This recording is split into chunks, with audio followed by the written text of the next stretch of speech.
பெரும்பான்மையான மக்கள் என்ன நினைக்கிற, பள்ளி வரக்கூடிய நேரத்துல மட்டும் அல்லாஹ்வை அஞ்சுறோம், அல்லாஹ்வுக்கு பயப்படணும், பள்ளிவாசல்ல இருக்கிறோம், இங்க போய் பேசக்கூடாது, வீணான பேச்சுக்கள் பேசக்கூடாது என்று அதை ஒரு குறுகிய வட்டத்துல கொண்டு வரமா இல்லையா? அல்லாஹ் அப்படியே சொல்றான், அல்லாஹ்வை எல்லா நேரத்திலும் உங்களுடைய வியாபாரத்திலும் உங்களுடைய குடும்பத்திலும் உங்களுடைய செயல்பாடுகளிலும் கொடுக்கல் வாங்கலிலும் எல்லா நேரங்களிலும் அல்லாஹ்வை அஞ்சக்கூடியவர்களாக ஒரு இறையன்பைக்காக இருக்கிறோம். அதை வளர்த்துக் கொள்வதற்காக தான் நோன்பு கடமையாக்கப்பட்டிருக்கு. முன் சென்ற சமுதாயத்துக்கு எப்போது கடமையாக்கணுமோ அதே போல உங்களுக்கும் நோன்பை கடமையாக்குறோம். நீங்கள் நோன்பு வையுங்கள். நோன்பு என்பது இறைச்சத்தை வளர்க்கக்கூடிய ஒரு விஷயமா இருக்கிறோம். அல்ஹம்துலில்லாஹ் அல்ஹம்துலில்லாஹி நஹ்மதுஹு வ நஸ்தஈனுஹு வ நஸ்தக்ஃபிருஹு வ நஊது பில்லாஹி மின் ஷுர்ரி அன்ஃபுஸினா வ மின் ஸய்யிஆத்தி அமாலினா. من يهده الله فلا مضل له ومن يضلل فلا هادي له واشهد ان لا اله الا الله واشهد ان محمدا عبده ورسوله ما بعد اعوذ بالله من الشيطان الرجيم بسم الله الرحمن الرحيم يا ايها الناس اتقوا ربكم الذي خلقكم من نفس واحده وخلق منها زوجها وبث منها رجالا كثيرا ونساء واتقوا الله الذي تساءلون به والارحام ان الله كان عليكم رقيبا يا أيها الذين آمنوا اتقوا الله حق تقاته ولا تموتن إلا وأنتم مسلمون. அளவற்ற அருளாளனும் நிகரில்லா பேரன்புடையவனுமாகிய எல்லாம் வல்ல ஏக இறைவனை போற்றி புகழ்ந்தவனாகவும் அவனுடைய இறுதி தூதராக இருக்கக்கூடிய நபிகள் நாயகம் ஸல்லல்லாஹு அலைஹி வஸல்லம் அவர்கள் மீதும் அல்லாஹ்வுடைய வேதத்தையும் தூதருடைய போதனைகளை பின்பற்றி வாழ்ந்த சத்திய சஹாபாக்கள் சஹாபிய பெண்மணிகள் மீதும் குறிப்பாக அல்லாஹ் நம்மீது கடமையாக்கி இருக்கக்கூடிய இந்த ஜும்மாவுடைய வணக்கத்தை நிறைவேற்றுவதற்காக அதனுடைய ஆரம்ப நேரத்தில் குழுமி இருக்கக்கூடிய நாம் அனைவரின் மீதும் அந்த ஏக இறைவனின் வற்றா பெருங்கருணையும் மன்னிப்பும் நின்று நிலவுமா. கண்ணியத்திற்குரிய எல்லாம் வல்ல அல்லாஹ்வுடைய நல்லடியார்களே, சகோதர சகோதரிகளே, இன்னும் சில தினங்களில் ரமலான் மாதத்தை அடையக்கூடியவர்களாக, அதை எதிர்பார்க்கக்கூடியவர்களாக நாம் எல்லாம் இருந்து கொண்டிருக்கிறோம். இந்த ரமலான் மாதம் வந்துவிட்டால் நம்மிடையே பல மாற்றங்கள், நம்முடைய வாழ்க்கையில் ஏற்படக்கூடிய சில செயல்பாடுகளில் ஏற்படக்கூடிய மாற்றங்களை நாம் கண் முன்னால் பார்க்கக்கூடியவர்களாக இருக்கும். ஒரு விதமான மகிழ்ச்சி நம்முடைய உள்ளத்தில் தோன்றுவதையும் நம்மளால் உணர முடியும். ரமலானுடைய மாதம் வருது, அதற்குண்டான ஏற்பாடுகளை செய்ய வேண்டும், அதற்குண்டான தயாரிப்புகளை நாம் செய்ய வேண்டும் என்பதோடு அல்லாமல் பல நன்மையான காரியங்களையும் இறைவனுடைய திருப்தியை, இறைவனுடைய மன்னிப்பை பெறக்கூடிய காரியங்களை செய்ய வேண்டும் என்பதற்காகவும் நாம் என்ன பண்ணுவோம், உள்ளத்தளவில் தயாராகக்கூடியவர்களாக இருக்கும். இந்த ரமலான் மாதம் வந்துவிட்டால் நம்மிடையே பல மாறுதல்கள், நம்முடைய வாழ்க்கையில் பல மாற்றங்கள் ஏற்படுவதை பார்க்கிறோம். மற்ற நாட்களில் இருந்த அல்லாஹ்வை நினைவு கூற அந்த காரியத்தை காட்டிலும் ரமலான் வந்துவிட்டால் என்ன பண்றோம், கூடுதலான அமல்களில் ஈடுபடக்கூடியவர்களாக, குறிப்பாக பள்ளிவாசல்கள் எல்லாம் நிரம்பக்கூடிய அளவிற்கு நாம் கண்கூடாக பல வருடங்களாக பார்த்துட்டு இருக்கோம். இதுல மிக முக்கியமாக நாம் தெரிந்து கொள்ள வேண்டிய, அறிந்து கொள்ள வேண்டிய மிக முக்கியமான விஷயம் என்னன்னா, இந்த ரமலான் மாதத்துடைய நோக்கம் என்ன, இந்த ரமலான் மாதம் நாம் அடைந்தால் அது செய்யக்கூடிய அமல்கள் என்ன, அதனால் கிடைக்கக்கூடிய சிறப்புகள் என்ன என்பதை நாம் என்ன பண்ணோம், முன்கூட்டியே அதனுடைய நோக்கத்தையும் அதனுடைய நன்மைகளையும் தெரிந்து கொள்ளக்கூடியவர்களாக இருக்கும். அதனால்தான் இன்றைய தினம் ரமலானும் நாமும் என்ற ஒரு தலைப்புல சில தகவல்களை நாம் தெரிந்து கொள்ள இருக்கிறோம். ரமலான் மாதம் வந்துவிட்டால் இதை அடைவதற்கு இன்னும் சில நாட்கள் இருக்கு. அல்லாஹ் திருமறை குர்ஆன்ல சொல்லும்போது, யார் ரமலானை அடைகிறார்களோ அவர்கள் நோன்பு நோற்றுக் கொள்ளுங்கள் என்று அல்லாஹ் சொல்றான். அப்ப நம்ம இன்னும் ரமலானை அடையல, அதுக்கு இன்னும் சில தினங்கள் இருக்குது. அல்லாஹ் சொல்லக்கூடிய வாக்கு என்ன, ரமலான் உங்களை அடைந்தால் என்று சொல்லல.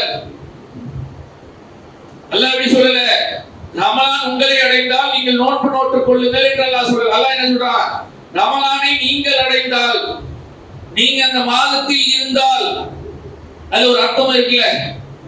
இப்ப இருக்கிறோம், இன்று நாம் உயிரோட இருக்கிறோம், அமல்கள் செய்யறதுக்கு உண்டான அந்த வாய்ப்புகள் நமக்கு இருக்குது. தொழுகைக்காக வந்திருக்கிறோம், அல்லாஹ்வை நினைவு கூறுவதற்காக, அவனிடத்துல பாவ மன்னிப்பு தேடுவதற்காக நாம் இன்று அமர்ந்திருக்கிறோம். நாளை நாம் இருப்போமா? அடுத்த வாரம் நாம் இருப்போமா? ரமலானுடைய காலத்துல நாம் இருப்போமா என்பது ஒரு கேள்விக்குறிதான். அல்லாஹ் என்ன சொல்றான்? உங்களுக்கு ஒரு வாய்ப்பு இருந்தால், ரமலானை நீங்கள் அடையக்கூடியவர்களாக இருந்தால், நீங்கள் அந்த மாதத்தில் நீங்கள் நோன்பு நோற்றுக் கொள்ளுங்கள். இப்ப முதல்ல நம் மனதில் நிலைநிறுத்த வேண்டிய மிக முக்கியமான விஷயம் தெரியுமா? இந்த உலக வாழ்க்கை என்பது நிலையில்லாதது. இது எந்த ஒரு நேரத்திலும் நம்முடைய இந்த உலக வாழ்க்கை என்பது முடிவு பெற்றுவிடும். ரமலான் வரைக்கும் நம்ம இருப்போமா என்பது சாத்தியம் கிடையாது. அல்லாஹ் நாடினால் நாம் இருப்போம், அல்லாஹ் நாடலைனா அதற்கு முன்பாகவே நம்முடைய உலக வாழ்க்கை என்பது முடிஞ்சிடும். எத்தனை பேர் பார்த்துக்கோமா? கடந்த ரமலான்களில் நம்மோடு பயணித்தவர்கள், நம்முடைய உறவினர்கள், நம்முடைய நெருங்கிய நண்பர்கள் இந்த ரமலான்ல இருக்கிறாங்களா? நம்மோட இருக்கிறாங்களா? யோசிச்சு பாருங்க, உங்களை சுற்றி யோசிச்சு பார்த்தாலே தெரியும்.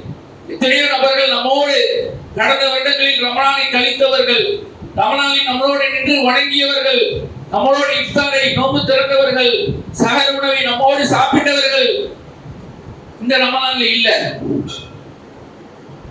அப்போ நம்முடைய வாழ்க்கை என்பது எந்த ஒரு நாளையும் எந்த ஒரு நிமிடத்திலும் முடியக்கூடியதாக இருக்குது. நிலையில்லாத வாழ்க்கையை வாழ்றோம். அப்போ முதல்ல நாம ஒரு சங்கல்பத்தை நம்முடைய மனதில் ஏற்று நடக்கணும். அல்லாஹ் எனக்கு இந்த ரமலானை அடையக்கூடிய ஒரு வாய்ப்பை கொடுத்தா, அந்த வாய்ப்பை நான் பயன்படுத்தி சரியான முறையில இந்த ரமலானுடைய நோக்கத்தை நாம் அடையக்கூடியவர்களாக இருக்கணும். இதனால் கிடைக்கக்கூடிய நன்மைகளை பெற்றுக் கொள்ளக்கூடியவர்களாக இருக்கணும் என்பதை நாம் முதல்ல நம்முடைய உள்ளத்தில் சங்கல்பத்தை ஏற்படுத்திக் கொள்ளக்கூடியவர்களாக இருக்கணும். அடுத்து இந்த ரமலானுக்கு என்று பல அமல்களை அல்லாஹ்வுடைய தூதர் நமக்கு காட்டி தராங்க. முதல் விஷயம், இந்த ரமலானுடைய சிறப்புக்குரிய விஷயம் என்றால் அது இந்த ரமலானை நாம் நோக்கக்கூடிய அந்த நோன்புதான். அல்லாஹ் திருமறை குர்ஆன்ல சொல்லும்போது என்ன சொல்றான்? 2183வது வசனத்துல சொல்லும்போது, நம்பிக்கை கொண்டோரே, நீங்கள் இறைவனை அஞ்சுவதற்காக உங்கள் முன் சென்ற சமுதாயத்திற்கு எப்படி நோன்பு கடமையாக்கப்பட்டதோ அதுபோல உங்களுக்கும் நோன்பை கடமையாக்கி இருக்கிறோம் என்று அல்லாஹ் சொல்றான். இது முன் சென்ற சமுதாயத்துக்கு நோன்பு எப்படி மக்களுக்கு கடமையாக்கப்பட்டதோ அதுபோல உங்களுக்கும் நாம் நோன்பை கடமையாக்கி இருக்கிறோம். எதுக்காக தெரியுமா? நீங்கள் இறைவனை அஞ்ச வேண்டும். இந்த தக்வா நம்மளுடைய உள்ளத்துல வரணும், இறையச்சத்தை நாம் பெறணும் என்பதற்காகத்தான் நோன்பு நம் மீது கடமையாக்கப்பட்டிருக்கு. அதனுடைய சத்துவத்தை நாம் புரிஞ்சுக்கணும். நோன்பு எதற்கு? நம்முடைய உள்ளத்துல இறையச்சத்தை அதிகமாக்கிக்கணும், இறையச்சத்தை வளர்த்துக் கொள்ள வேண்டும். இது இந்த ஒரு மாதம் மட்டும் நமக்கு இருக்கக்கூடிய சலுகை இல்லை. நம்முடைய இறையச்சத்தை நாம் மேன்மேலும் வலுப்படுத்திக் கொண்டு இருக்கணும், அதை அதிகமாக ஆக்கிக் கொள்ளக்கூடியவர்களாக இருக்கணும். அதற்கு பயிற்சியாக தான் இந்த நோன்பு. இப்ப இறையச்சம் தான் அதனுடைய நோக்கம். ஆனா பெரும்பான்மையான மக்கள் நோக்கம் என்ன இருக்கு? ரமலான் என்றால் புதிதாக ஆடை அணியணும், புதிதாக என்ன பண்ணணும், ஆடைகள் அணிந்து சிறப்பாக கொண்டாடணும். அது நோக்கம் கிடையாது. அல்லாஹ் சொல்லக்கூடிய நோக்கம் என்ன? இறையச்சத்தை அதிகப்படுத்திக்கணும். இதை நம்முடைய வாழ்க்கையில் அமல்படுத்தணும். அல்லாஹ்வை அஞ்சக்கூடிய நல்லடியார்களாக, இறையச்சவாதிகளாக நாம் ஆக வேண்டும் என்பதற்காகத்தான் நோன்பு கடமையாக்கப்பட்டிருக்கு என்பதை நாம் முதல்ல விளங்கிக்கிறோம். இப்ப நோன்பு வைக்கிறோம்னா நம்முடைய உள்ளத்துல இறைவனை பற்றிய அச்ச உணர்வு அதிகமாகும். வெறுமனே நான் காலையிலிருந்து மாலை வரைக்கும் உண்ணாமல் பருகாமல் இருக்கிறேன், அதனால ஏதேனும் பயன் இருக்குதா? இந்த உலகத்துல பாக்குற எத்தனையோ நபர்கள் அதை அப்படித்தானே பண்றாங்க. பாஸ்டிங் இருக்கக்கூடியவர்கள், விரதம் இருக்கக்கூடியவர்கள் இருக்கதானே செய்யறாங்க. நான் மட்டும் தான் அப்படி பண்றோம்னா கிடையாது. எத்தனையோ நபர்கள் இருக்கிறாங்க, எத்தனையோ பேர் விரதம் இருக்கிறாங்க. ஆனா அல்லாஹ் சொல்லக்கூடிய இந்த நோக்கம், இறையச்சத்தை பெறுவதற்காக இந்த நோன்பு நமக்கு கடமையாக்கப்பட்டிருக்கு என்பதை உளப்பூர்வமாக ஏற்றுக்கொண்டு நம்முடைய வாழ்க்கையில் ஏற்படக்கூடிய எல்லா நேரத்திலும் அல்லாஹ்வை அஞ்சக்கூடியவர்களாக, பெரும்பான்மையான மக்கள் என்ன நினைக்கிற, பள்ளியில் வரக்கூடிய நேரத்துல மட்டும் அல்லாஹ்வை அஞ்சுறோம், அல்லாஹ்வுக்கு பயப்படணும், பள்ளிவாசல்ல இருக்கிறோம், இங்க போய் பேசக்கூடாது, இங்க வீணான பேச்சுக்கள் பேசக்கூடாது என்று அதை ஒரு குறுகிய வட்டத்துல கொண்டு வரமா இல்லையா? அல்லாஹ் அப்படியா சொல்றான்? அல்லாஹ்வை எல்லா நேரத்திலும், உங்களுடைய வியாபாரத்திலும், உங்களுடைய குடும்பத்திலும், உங்களுடைய செயல்பாடுகளிலும், கொடுக்கல் வாங்கலிலும், எல்லா நேரங்களிலும் அல்லாஹ்வை அஞ்சக்கூடியவர்களாக ஒரு இறையன்பிற்காக இருக்கிறோம். அதை வளர்த்துக் கொள்வதற்காக தான் நோன்பு கடமையாக்கப்பட்டிருக்கு. முன் சென்ற சமுதாயத்துக்கு எப்போது கடமையாக்கணுமோ அதே போல உங்களுக்கும் நோன்பை கடமையாக்குறோம். நீங்கள் நோன்பு வையுங்கள். நோன்பு என்பது இறைச்சத்தை வளர்க்கக்கூடிய ஒரு விஷயமா இருக்கிறோம்.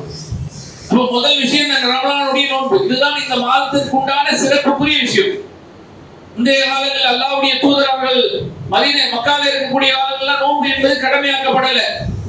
முஹர்ரமுடைய அந்த ஆஷுராவுடைய தினம் தான் கடமையாக்கப்பட்டது.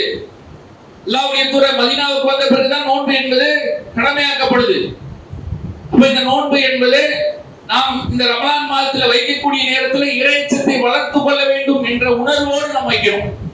பல முஸ்லிம்களை பார்க்கிறோம், என்ன பண்றாங்க, இது ரொம்ப சிரமம், கோடை காலத்துல வருது, நான் கடினமான வேலை பார்க்கிறேன், என்னால வைக்க முடியாதுல்ல என்றெல்லாம் சொல்றாங்கல்ல. அல்லாஹ்வுக்கு தெரியாதா? அல்லாஹ்வுக்கு தெரியாமையே உங்கள் மீது கடமையாக்கி இருக்கிற. சிந்திச்சு பாருங்க. நோன்பு என்பது நம்மை தூய்மைப்படுத்திக் கொள்வதற்கு, இறைச்சத்தை வளர்த்துக் கொள்வதற்காக அல்லாஹ் ஏற்படுத்திக்கூடிய ஒரு வாய்ப்பு. பல பேர் அதை வைக்கிறதே இல்லை. கடுமையான கோடை காலத்துல வந்துருச்சு, எனக்கு வேலை இருக்குது, நான் கடினமான வேலை செய்யக்கூடியவனாக இருக்கிறேன், என்னால வைக்க முடியாது என்று ஒரு அழகான ஒரு வாய்ப்பை அல்லாஹ் கொடுத்த ஒரு வாய்ப்பை என்ன பண்றாங்க, இழக்கக்கூடியவர்களாக இருக்கிறாங்களா இல்லையா? அவர்களிடத்துல நாம் போய் என்ன பண்ணோம், இதனுடைய முக்கியத்துவத்தை எடுத்து சொல்லணும். இதை போய் நாம கொண்டு போய் மக்களுக்கு எடுத்து சொல்லி அவர்களும் இந்த நோன்பை நோக்கக்கூடியவர்களாக ஆக்கணும். இது முதல் விஷயம். இரண்டாவது என்னது, அல்லாஹ்வுடைய வசன திருமறை குர்ஆனோடு நாம் தொடர்புல. ரமலான் மாதம் எதற்காக அருளப்பட்டது? அல்லாஹ் எதற்கு இந்த ரமலானை தேர்ந்தெடுத்தான்? ரமலான் என்பது ஒரு மாதத்துடைய பேர் தானே. இருக்கக்கூடிய 12 மாதங்கள்ல ஒரு மாதம் தான், 9வது மாதம் தான் ரமலான். ரமலான்ல ஏன் அல்லாஹ் நோன்பை கடமையாக்கி இருக்கிறான்? அல்லாஹ் அதையும் சொல்றான். இந்த ரமலான் மாதத்துல ஷஹ்ரு ரமலானது உன்சில ஃபீஹில் குர்ஆன், இந்த ரமலான் மாதத்தில் தான் குர்ஆன் உங்களுக்கு அருளப்பட்டது. முதல் இன்னாஸ் வல் பைனாத்தி மினல் ஹுதா வல் ஃபுர்கான், இது ஒட்டுமொத்த மனிதர்களுக்கும் வழிகாட்டி, சத்தியம் எது அசத்தியம் எது என்று பிரித்து காட்டக்கூடியதாக இருக்குது. இந்த திருமறை குர்ஆன் அருளப்பட்டதனாலதான் இந்த மாதம் சிறப்புக்குரியதாக அல்லாஹ் அதில் நோன்பு வைக்கக்கூடியதாக நமக்கு கட்டளையை போட்டிருக்கிறான். அதை நம்ம கவனத்துல கொண்டுக்கிறதே இல்லை. ரமலானுடைய காலங்கள்ல, ரமலான் இல்லாத காலங்களிலும் நாம் திருமறை குர்ஆனை ஓதணும். நோன்பு என்பது இந்த குறிப்பிட்ட மாதத்திற்கு செய்ய வேண்டிய அமல். ஆனா இந்த திருமறை குர்ஆனோட தொடர்பு என்பது நம்முடைய வாழ்நாள் முழுவதும் இருக்கணும். அதில் நம்ம ஈடுபாடோட இருக்கிறோமா? அதில் இருக்கக்கூடிய ஆர்வம் நம்ம இடத்துல இருக்குதா? அல்லாஹ்வுடைய தூதர் சொல்றாங்களா இல்லையா, திருமறை குர்ஆனை நீங்கள் ஓதுங்க, அது உங்களுக்காக நாளை மறுமையில பரிந்துரை செய்யும். இந்த உலகத்துக்காக ஓடுறோம்ல, நம்ம குடும்பத்துக்காக ஓடுறோம்ல, நாளை யாரும் நமக்காக பரிந்துரை செய்ய மாட்டாங்க. மாறாக நம்மை விட்டு விரண்டு ஓடக்கூடியவர்களாக இருப்பாங்க. அவனை தூக்கி நரகத்துல போட்டு எண்ணெய் விட்டு என்று நம்மை சார்ந்தவர்கள் சொல்லுவாங்க. அது தந்தையாக இருக்கட்டும், தாயாக இருக்கட்டும், மனைவியாக இருக்கட்டும், கணவனாக இருக்கட்டும், பிள்ளைகளாக இருக்கட்டும், நாளை மறுமையில நமக்காக எது பரிந்துரை செய்யுமா? அல்லாஹ்வுடைய தூதர் சொல்றாங்க, யார் திருமறை குர்ஆனோட தொடர்புல இருக்கிறாங்களோ அது அவர்களுக்கு பரிந்துரை செய்யும். எப்படிப்பட்ட பாக்கியம் பாரு. இந்த திருமறை குர்ஆனோட தொடர்புல நாம் இருக்கிறோமா? சிந்திச்சு பாருங்களேன். கேட்டா ஒரு பாதத்தை வைப்போம், எனக்கு குர்ஆன் ஓத தெரியாது, எனக்கு அது பிற மொழியில இருக்கு, அரபியில இருக்கு, என்னுடைய தாய்மொழி தமிழ் தான். மற்ற விஷயங்களை எவ்வளவு ஆர்வமா நம்ம கத்துக்கிறோம். யோசிச்சு பாருங்க. ஆங்கிலம் தெரியலன்னா எவ்வளவு கேவலமா நம்ம நினைக்கிறோம். இருக்கக்கூடிய சபையில யாருக்கெல்லாம் ஆங்கிலம் தெரியும் என்று சொன்னா கை தூக்குறதுக்கு தயாரா இருப்போம். இந்த ஆங்கிலம் தெரியலன்னா அது ஒரு கேவலமாக, அது ஒரு குற்ற உணர்ச்சி ஏற்படுதா இல்லையா? இறை வேதம் அருளப்பட்ட அதனுடைய மூல வேதத்தை படிப்பதற்குண்டான முயற்சியை நம்ம செய்யணுமா இல்லையா? அதற்கான முயற்சியை நாம் செய்யணுமா? அதற்கான ஆர்வம் நம்மிடத்தில் இருக்குதா? யோசிச்சு பாருங்க. அல்லாஹ்வுடைய தூதர் சொல்றாங்க, ஒவ்வொரு எழுத்திற்கும் 10 நன்மை. யாருமே இந்த ஆஃபர் கொடுக்க மாட்டாங்க. இந்த உலகத்துல கூட ஒண்ணு வாங்கினா ஒண்ணு ஃப்ரீ தான் கொடுப்பாங்க. அப்படிதானே கிடைக்கும். அதுக்கு ஆசைப்பட்டு ஓடுறோமா இல்லையா? எவ்வளவு கூட்டம் இருந்தாலும் முதல்ல போய் கியூல நிக்கிறோமா இல்லையா? அல்லாஹ்வுடைய தூதர் சொல்றாங்க, நீங்கள் ஒரு வார்த்தையை வாசிச்சா 10 நன்மை. அலிஃபுக்கு 10 நன்மை, லாம்க்கு 10 நன்மை, மீம்க்கு 10 நன்மை. அலிஃப் லாம் மீம் என்று நீங்கள் வாசித்தால் 10 நன்மை. சிரமமா இருக்கு, ஓத முடியல, முயற்சி செய்யறேன், கஷ்டமா இருக்குது. அல்லாஹ்வுடைய தூதர் சொல்றாங்க, யார் திக்கி ஓதுறாங்களோ, சரியா ஓத வரல, முயற்சி செய்யறார் முடியல, முயற்சி செய்யறார் முடியல, திக்கி ஓதுறார், அவருக்கு 2 மடங்கு நன்மை. அந்த குர்ஆனை ஓதுனதுக்கு இன்னொன்னு அதுல ஏற்படக்கூடிய சிரமத்தை அவர் தாங்கிக்கிறார்ல, கஷ்டமா தான் இருக்குது, இருந்தாலும் முயற்சி செஞ்சுக்கிட்டே இருக்கிறார்.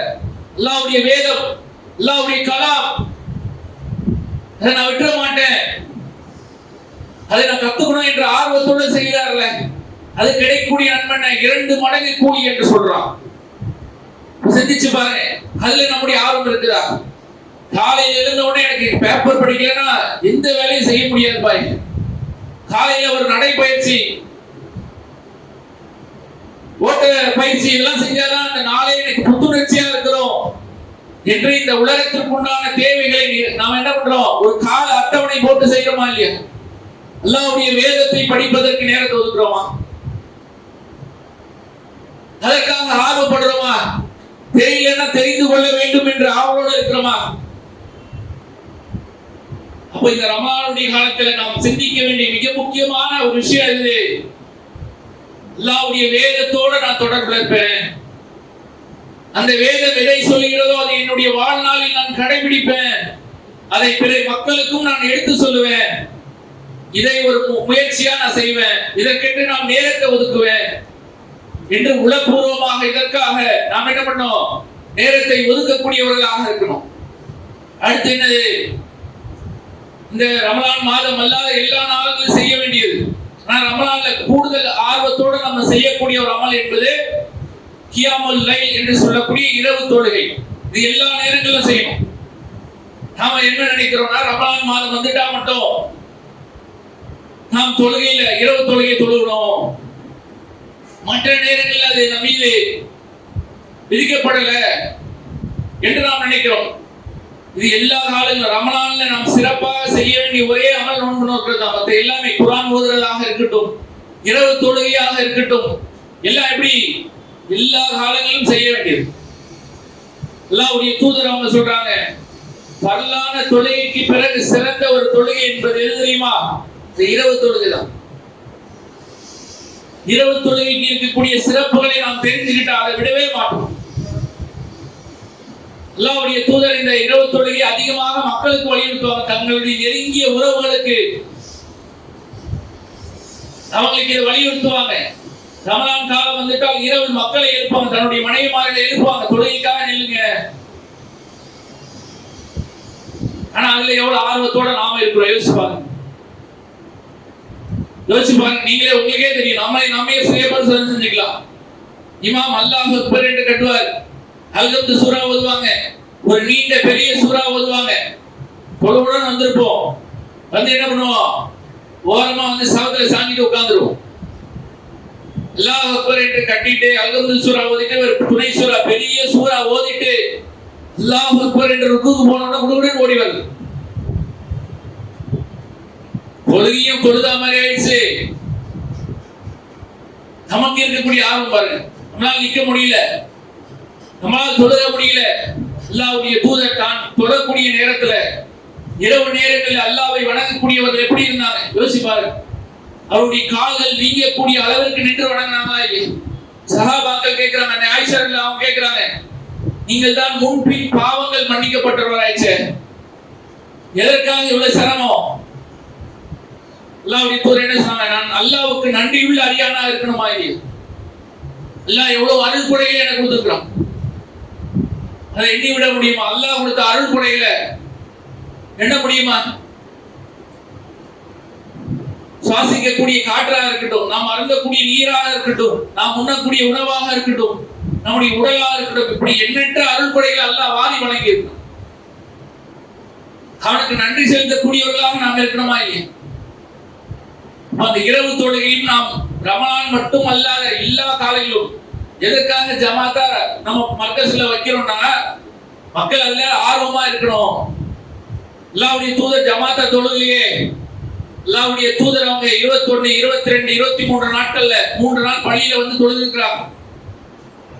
முதல் நாள் வராங்க, இரண்டாவது நாள் வராங்க, மூன்றாவது நாள் வராங்க, மக்களுடைய எண்ணிக்கை அதிகமாயிடுது. 4வது நாள் வரல. அதுக்கு சொன்ன காரணம் என்னது? பள்ளியில சொல்லக்கூடாதுன்னு சொல்லல, மக்களுடைய அந்த ஆர்வத்தை பார்த்துட்டு அல்லாஹ் என்ன பண்ணிடுவான், இதை கடமையாக்கிற போறான், வரலாக்கிற போறான் என்ற அடிப்படையில தான் வரலே தவிர அல்லாஹ்வுடைய தூதர் ஜமாத்தாக பள்ளியிலும் தொழுதிருக்கிறாங்க, மைமுனா ரலியல்லாஹு அவங்க வீட்டிலையும் தொழுதிருக்கிறாங்க. அவர்களும் இப்னு அப்பாஸ் அவர்களும் என்ன பண்ணிருக்காங்க, ஜமாத்தாக அல்லாஹ்வுடைய தூதருடைய வீடுகளிலும் தொழுதிருக்கிறாங்க. நாம எதற்காக ஏற்பாடு செய்யறோம்னா, மக்கள் அன்றாவது ரமலானுடைய காலத்திலாவது ஆர்வமாக வரணும், இந்த தொழுகையை விடக்கூடாது என்பதற்காக இந்த தொழுகையை நாம் ஜமாத்தா ஏற்பாடு செய்யறோம். அதையும் நாம் என்ன பண்ணோம், ரமலானுடைய காலங்களிலும் சரி, ரமலான் அல்லாத நேரங்களிலும் நாம் இந்த தொழுகையை நிறைவேற்றக்கூடியவர்களாக இருக்கும். அடுத்து என்னது? தான தர்மங்களை வாரி வழங்கும். நாம என்ன நினைக்கிறோம், பொருளாதாரத்தை கொடுத்துட்டா எனக்கு இல்லாம போயிருமோ? அதானே? நீங்க நன்றாக சிந்திச்சு பாருங்க. மற்ற காலங்களில் வேற வேற ஓடுறோம், பார்த்திருப்பீங்க. காலையில தொழுதுட்டு போய் ஃபஜர் தொழுதுட்டு போய் கடையை திறக்கிறது, நைட்டு 10 மணி வரைக்கும் சரியா சாப்பிடுறது இல்ல, சரியா தூங்குறது இல்ல, கடையிலே நிக்கிறோம். ஆனா அந்த காலத்தை விட ரமலானுடைய நேரத்தில் என்ன பண்ணுவோம், தொழுதோட கொஞ்ச நேரம் ஒரு சின்ன தூக்கம், குர்ஆன் ஓதுறது, கடையை பொறுமையா போய் ஒரு 10 மணிக்கு திறப்போம், லோகருக்கு மூடிட்டு வந்துடுறது, திருப்பி அசருக்கு தொழுகை நிறைவேற்றத்துக்கு வந்துடுறது, இரவு சீக்கிரம் இரவு தொழுகைக்காக ஒரு 8 மணிக்கே மூடிடுறது.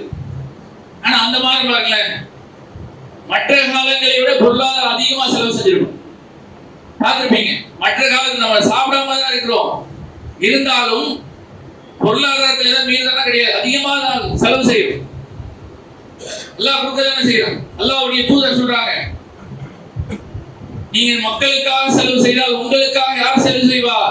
அல்லாஹ் செலவு செய்வதாக அல்லாஹ்வுடைய தூதர் சொல்றாங்க. நாம என்ன நினைக்கிறோம், கொடுத்தா குறைஞ்சிரும். அல்லாஹ்வுடைய தூதர் சொல்றாங்க, அல்லாஹ் சொல்வதாக, நீங்கள் அல்லாஹ்வின் பாதையில் நீங்கள் செலவு செய்தால் உங்களுக்காக அல்லாஹ் செலவு செய்கிறான். அல்லாஹ் செலவு செஞ்சா எப்படி இருக்கும்? நாம ஏதோ நம்மளுடைய உழைப்பை வைத்து நம்முடைய அறிவை வைத்து எதையும் திரட்டிட முடியாது. அல்லாஹ் நாடினாலே தவிர நமக்கு எதுவும் கிடைச்சிடாது. நீங்க அல்லாஹ்வின் பாதையில் நீங்கள் செலவு செய்தால், பொருளாதாரத்தை வாரி வழங்கினா அல்லாஹ் உங்களுக்கு திருப்பி தருவான், பன்மடங்காக பெருகி தருவான். தெரியுமில்ல, 700 மடங்காக தான் நாடியவருக்கு இதை விட அதிகம். இன்னொரு விவரம் என்கிட்டயே இல்லையே, நானே ஏழையா இருக்கிறேனே. அல்லாஹ் திருமறை குர்ஆன்ல சொல்றானா, வஸாரிஹு லில்லாஹி இலா மஃஃபிரத்தும் மிர் ரப்பிஹிம், வானங்கள் மற்றும் பூமி பரப்பளவு கொண்ட சொர்க்கம் வேணுமா? முத்தலில் முத்தகீன், அது இறைச்சவாதிகளுக்காக தயாரிக்கப்பட்டிருக்கு. வானங்கள் மற்றும் பூமி பரப்பளவு கொண்ட சொர்க்கம் வேணுமா? பூமியில ஒரு சின்ன இடம் 400 ஸ்கொயர் ஃபீட் 500 ஸ்கொயர் ஃபீட் வாங்குறதுக்கு எவ்வளவு சிரமம் வரும்? வானம் பூமி பரப்பளவு கொண்ட சொர்க்கம் வேணும்னா அதுக்கு நீங்கள் இறைச்சவாதிகளுக்காக தயாரிக்கப்பட்ட அவருடைய பண்புகளை அல்லாஹ் சொல்லும்போது என்ன சொல்றான், அவர்கள் செழிமையிலும் வறுமையிலும் அல்லாஹ்வின் பாதையில் செலவு செய்வாங்க. பொருளாதாரம் இருந்தாலும் சரி இல்லைனாலும் சரி, இல்லைன்னு சொல்ல மாட்டாங்க. அல்லாஹ்வின் பாதையில் அவர்கள் செலவு செய்வாங்க, கொடுப்பாங்க. அதுதான் இறைச்சவாதிகளுடைய பண்பு என்று அல்லாஹ் சொல்றான். ரமலான் மாதம் வந்துட்டால் அல்லாஹ்வுடைய தூதர் வீசுகின்ற காற்றை விட வேகமாக என்ன பண்ணுவாங்க, தான தர்மங்களை செய்வாங்க. எல்லா ஆளுகளும் செய்வாங்க, ரமலான்ல கூடுதலாக அதிகமாக. அதையும் நாம் கவனத்தில் கொண்டு என்ன பண்ணோம், ரமலான் மாதத்தில் வாரி வழங்கக்கூடியவர்களாக இறைவனுடைய திருப்திக்காக வழங்கக்கூடியவர்களாக இருக்கிறோம். இதெல்லாம் நாம் இந்த ரமலானில் நாம் என்ன பண்ணோம், ஒரு சின்ன இதற்காக தயாரிக்கக்கூடியவர்களாக இருக்கணும். சும்மா வந்த ஒவ்வொரு ரமலானும் நாம் கடக்கூடியதாக இருக்கக்கூடாது. ரமலான் மாதம் வந்து விட்டால் அது ஒரு இலக்கோட ஒரு முடிவோடு நாம் என்ன பண்ணோம், இதையெல்லாம் நாம் சரியாக செய்யக்கூடியவர்களாக இருக்கிறோம் என்ற அந்த இறை அச்சத்தோடு செயல்படக்கூடியவர்களாக இருக்கிறோம் என்பதை முதல் உரையில பதிவு செய்து எனது முதல் உரையை நிறைவு செய்கிறேன். வாகனத்தான